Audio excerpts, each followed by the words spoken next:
السلام علیکم ورحمۃ اللہ وبرکاتہ۔ دوستو، آپ لوگوں کی خدمت میں پھر سے ایک حدیث لے کر حاضر ہوا ہوں۔ اس کو سنیں اور اس کو آگے تک شیئر کیجئے۔ چلیے شروع کرنے سے پہلے ایک بار درود شریف پڑھ لیتے ہیں۔ بسم اللہ الرحمن الرحیم۔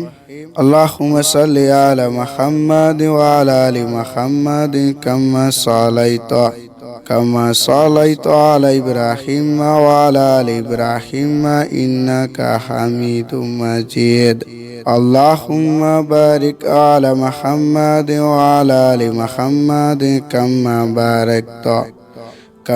باركت على إبراهيم وعلى آل إبراهيم إنك حميد مجيد بسم اللہ الرحمن الرحیم۔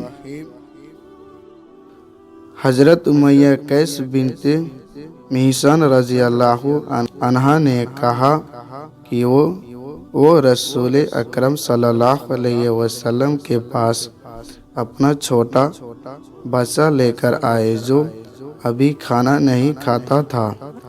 رسول اکرم صلی اللہ علیہ وسلم نے اسے اپنے گود میں بیٹھا لیا تو اس نے آپ کے کپڑوں پر پیشاب کر دیا۔ آپ نے پانی منگوا کر اس پر چھڑک دیا لیکن اسے دھویا نہیں۔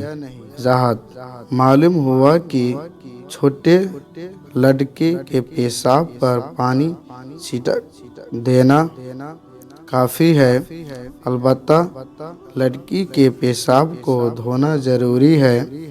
یاد رہے کہ جب لڑکا غذا کھانے لگے تو اس کے پیشاب کو بھی دھونا ضروری ہے۔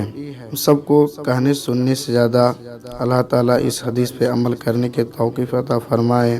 السلام علیکم ورحمۃ اللہ وبرکاتہ۔